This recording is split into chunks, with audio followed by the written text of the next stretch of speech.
Bom dia, prezado amigo. É bom estar contigo para podermos estudar mais um pouco sobre este livro de Daniel.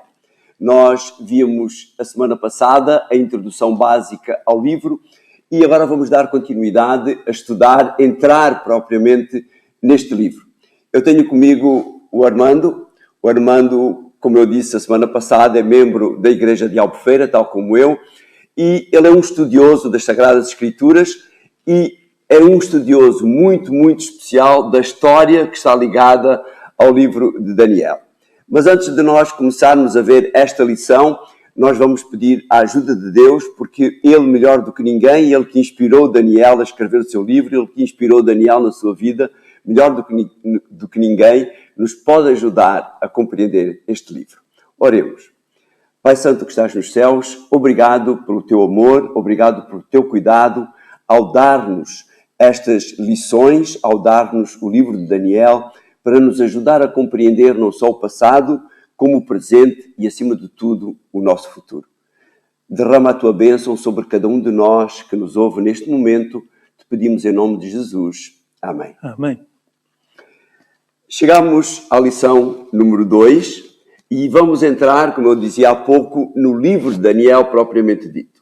De que é que trata, basicamente, este primeiro capítulo do livro de Daniel? Pois bem, sejam bem-vindos, tenho muito prazer em estar convosco. Nós temos aqui a abertura do livro de Daniel. Daniel escolheu para a sua abertura do seu livro profético a conquista de Judá por Nabucodonosor. Diz-nos que Nabucodonosor veio a Jerusalém, sitiou a cidade e tomou com muita facilidade o reino de Judá e o anexou ao seu império. Como resultado desta tomada de Judá, muitas pessoas foram feitos prisioneiros, homens e mulheres. E entre eles encontravam-se os heróis do nosso livro, poderíamos assim dizer. Daniel, Ananias, Misael e Azarias. A Bíblia não nos diz quanto tempo levou a viagem de Jerusalém até Babilónia. Mas nós imaginamos que terá sido bastante tempo, uma vez que separam um pouco menos, talvez, de 1.500 quilómetros entre Jerusalém e Babilónia. E, portanto, terá sido uma viagem muito penosa, debaixo de um sol ardente, muitos homens e mulheres, talvez acorrentados, levados de dia e de noite. Temos que ver que eram escravos que estavam a ser levados. Portanto, não eram pessoas que estavam a ser deslocadas como imigrantes muitas vezes, não, mas escravos. Então, na qualidade de escravos, seria muito mais penoso para eles, não é? Prisioneiros de guerra. Exatamente. Como é que eles terão sido levados? Não terá sido com mão leve, com certeza. E terá sido uma viagem bastante penosa. Quando nós passamos agora, entrando mais profundamente na nossa lição, o nosso texto vai nos falar sobre a soberania de Deus. O que é que nós podemos entender, então, sobre a soberania de Deus? Nós acabamos de notar que a nação de Judá deixou de existir. Foi anexada ao Império de Babilónia. E assim, nós poderíamos pensar bem onde é que está a soberania de Deus. O texto sagrado, logo no versículo 2 do capítulo 1, diz-nos que Deus entregou a rei Nabucodonosor, lhe entregou a Joaquim, a rei de Judá, e, portanto, foi um ato divino. Deus permitiu que a nação fosse tomada. A Bíblia diz-nos que Deus castiga aqueles a quem ama. E Deus terá decidido que era a única maneira de acordar este povo que tinha descaído em paganismo, era a única maneira de deixar que um dos seus inimigos tomasse a nação. E assim nós vamos descobrir que esta derrota não foi nada mais, nada menos do que desígnio de Deus, desígnio da soberania de Deus. Se nós lermos o livro de Ezequiel, nós sabemos que Ezequiel foi contemporâneo de Daniel e que, portanto, ele estaria em Jerusalém quando Jerusalém foi tomada por Nabucodonosor. Se nós lermos no livro de Daniel, por exemplo, no capítulo 8, nós descobrimos que um anjo está a mostrar a Daniel, leva Daniel de lugar em lugar na cidade de Jerusalém e no templo em particular, mostrando a Daniel as abominações que se praticavam na cidade e no templo. E nós vemos, por exemplo, que no versículo 14, que estamos no capítulo 8 de Ezequiel, no versículo 14, nós lemos que Daniel relata, vi ali, aonde? No templo, mulheres assentadas chorando por Tamuz. Quem é Tamuz? Tamuz era uma divindade pagã. Segundo a mitologia oriental, era filho de Astarote, outra divindade pagã. O que é que estavam mulheres a fazer no templo chorando por Tamuz? Podemos entender? O país, a nação, que era uma nação monoteísta, tinha descaído em paganismo e em politeísmo absurdo. Mas você há pouquinho, eu peço perdão, se corrijo, você referiu diversas vezes Daniel. Não estamos a falar de Daniel, estamos a falar de Ezequiel neste aspecto, não é? E o texto que está a ler é Ezequiel, no capítulo 8 e no versículo entre o 14 e o 16, não é? Agora vamos ler o versículo 16, porque é pior, as coisas pioram ainda. Daniel... Ezequiel é levado pelo anjo... A tentação é tão grande de falar de Daniel que acabou por trocar. A visitar as várias situações de paganismo e de abominação que estavam a ter lugar em Israel.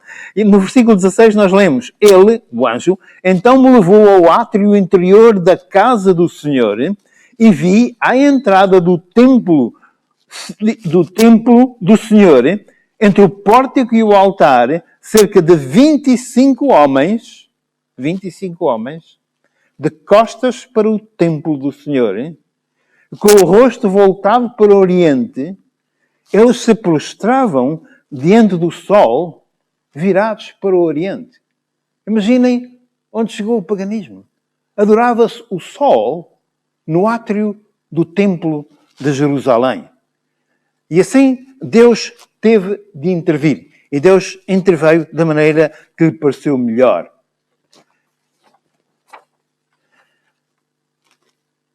Eu podia dar mais um exemplo. Por exemplo, desta soberania de Deus em todas as situações. Nós encontramos Deus sempre soberano. Deus trabalha através da maneira como os homens atuam e dos pecados que são cometidos para alcançar os seus objetivos. Nós podemos, por exemplo, lembrar que Jesus Cristo veio à Terra para dar a vida por nós, para que nós possamos ser salvos, e foi muitíssimo mal recebido. Diz-nos o evangelista João, no capítulo 1, no versículo 11, que ele veio para o que era seu e os seus não o receberam.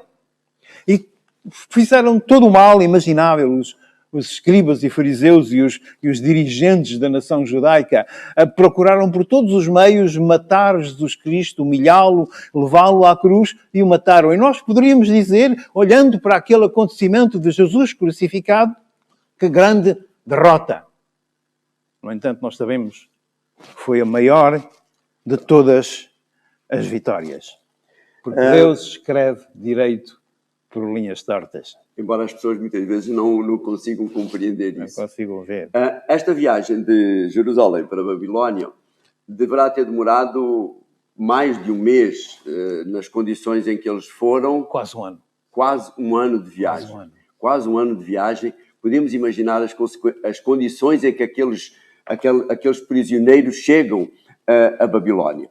E agora, ao chegarem a Babilónia, nós, especialmente, a nossa lição fala, e o capítulo 1 fala destes 4, de Daniel e dos seus 3 companheiros de viagem. O que é que acontece agora em Babilónia, após a sua chegada a Babilónia?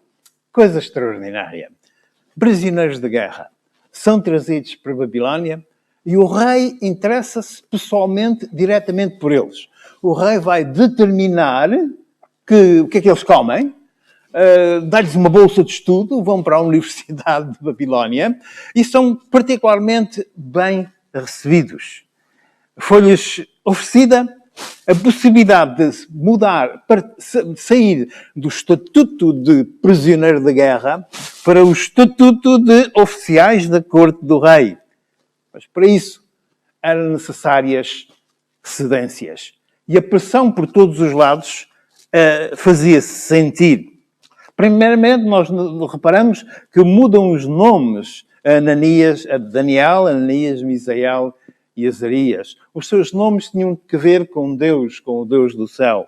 E agora, Aspenaz, o assistente do rei, muda o nome de Daniel para Belteshazzar, que significa protege a vida do rei. Ananias, o seu nome é mudado para Sadraque, que significa promotor do Deus Lua. Misael, o seu nome é mudado para Mesaque, que significa quem é como Acu, uma das divindades pagãs. E Abednego significa, era o nome de Azarias, significa servo de Nabu. E assim, o rei determinou qual era a comida que eles deviam comer. E a Bíblia diz-nos que eles deviam comer do manjar do rei e beber do vinho do rei. Isto era uma honra muito grande. Contudo, nós sabemos que a comida do rei era consagrada aos ídolos e que, portanto, tomar daquela comida seria, à parte de muitas outras coisas, a participar num ato de culto pagão. E, portanto, eles tinham de encontrar uma maneira de, sem ofender ninguém, procurar não participar desse culto pagão. Nós sabemos que quando nós oramos a Deus antes de tomarmos a nossa própria refeição e nós fazemos uma oração a Deus, nós estamos a praticar um ato religioso. Estamos a praticar um ato de adoração. E assim, nós vamos ver que Daniel e os seus companheiros, agora encontrados numa situação difícil, em terra estranha, em que eles queriam preservar a sua fidelidade a Deus, eles têm de decidir de avanço. Eles não podem ser apanhados de surpresa. Eles têm de decidir de avanço o que é que vão fazer. E nós lemos no livro do profeta Daniel, vamos ler no versículo 8, capítulo 1, versículo 8, nós vamos ver que Daniel toma uma decisão muito séria. Diz-nos, mas Daniel propôs no seu coração não se contaminar com a porção do manjar do rei, nem com o vinho que ele bebia. Portanto, pediu ao chefe dos eunucos que lhe concedesse não se contaminar. Extraordinário. Não acham maravilha? Ele pede à pessoa que estava encarregue de tomar conta dele que lhe permitisse não se contaminar. Ora, Deus deu, reparem agora, este livro de Daniel é muito bom em causa e consequência. Daniel decide ser fiel a Deus e a consequência segue-se imediatamente. No versículo 9, ora, Deus deu a Daniel graça e misericórdia diante do chefe dos eunucos. Nós devemos entender, quando nós decidimos servir a Deus, Deus atua em nosso favor de uma maneira direta e visível. Podes ler o versículo 10. Seguindo diz... E disse o chefe dos eunucos a Daniel, tenho medo do meu senhor, o rei, que determinou a vossa comida e a vossa bebida. Porque veria ele os vossos rostos mais tristes do que os dos mancebos, que são vossos iguais. Assim, arriscareis a minha cabeça perante o rei. A preocupação deste homem também. Não era só por eles, mas mais por eles especialmente. Por si mesmo. Portanto, nós vemos que esta situação, em que este problema, e agora Daniel consegue falar com este eunuco e consegue que ele ceda de alguma maneira. Vamos ler, versículo 12.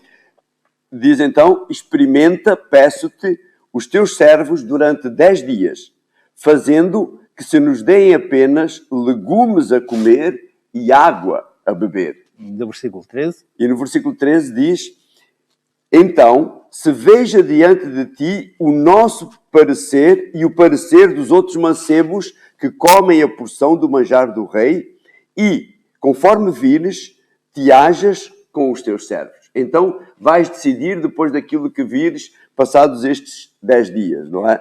Legumes, vegetais e água, em vez de vinho e carnes. Na sequência deste texto que nós acabamos de ler, destes dois textos que nós acabamos de ler, de certeza absoluta que existe um propósito da parte do rei ao exigir, por assim dizer, esta comida, eles estarem fortes, eles estarem saudáveis, no entender dele, provavelmente mais inteligentes.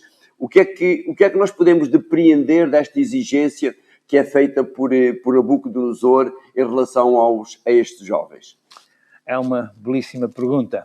Nós precisamos de toda a inspiração e toda a direção de Deus em encontrar uma resposta em poucas palavras. Se nós lermos Levítico capítulo 21 e 22, nós vamos encontrar exigências semelhantes da parte de Deus. Sabem que Deus dá a Moisés instruções muito precisas no que diz respeito às pessoas que deviam trabalhar no templo.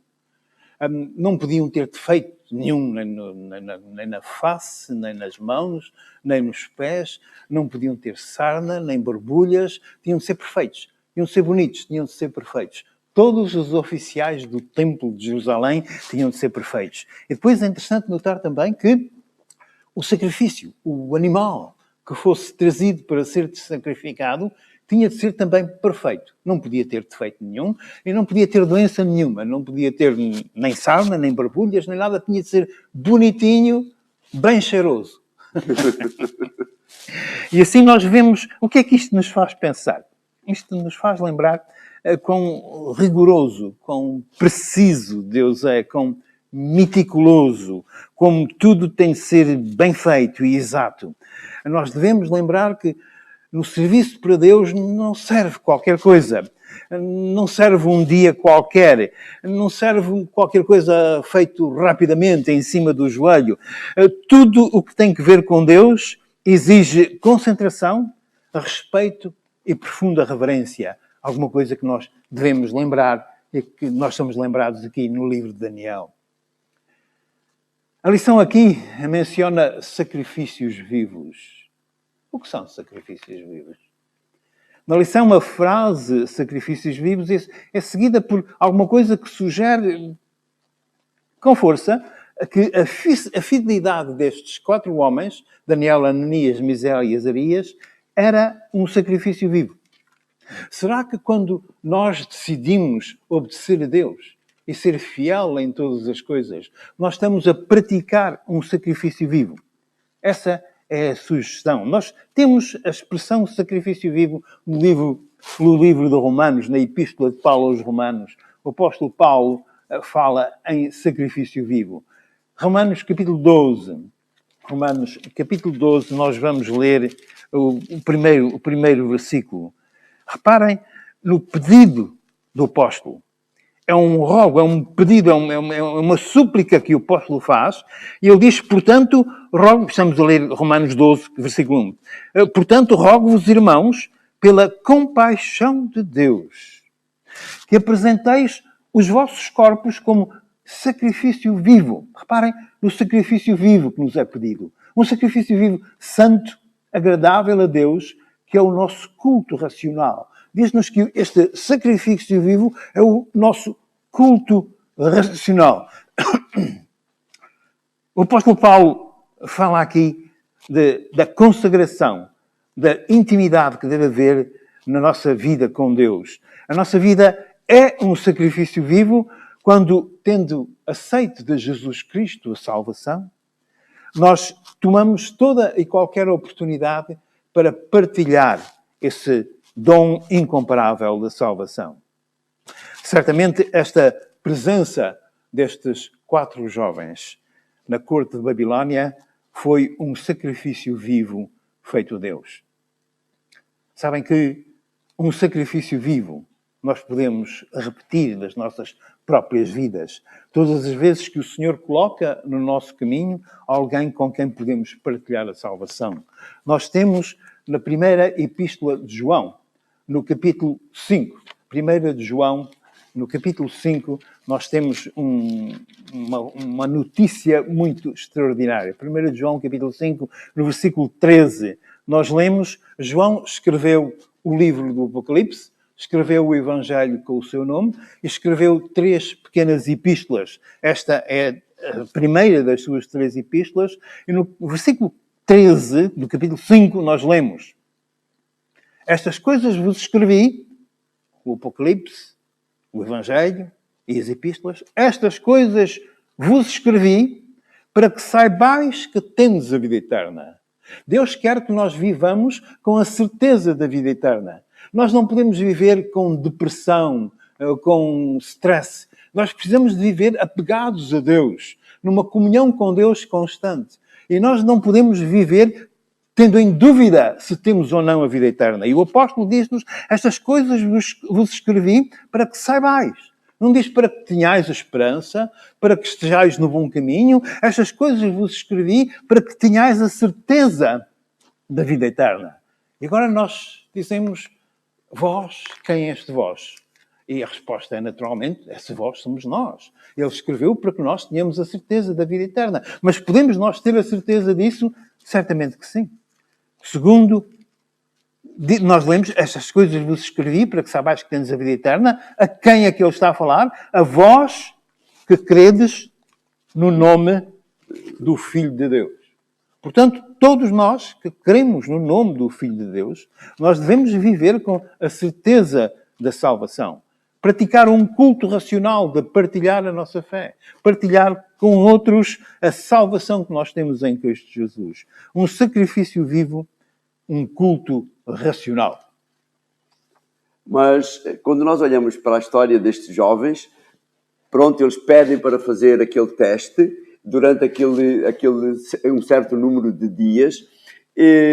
Qual é o resultado desse teste? Será que eles foram transitados? Há muitas pessoas que conhecem esta história, não é? Mas provavelmente haverá pessoas que não conhecem esta história.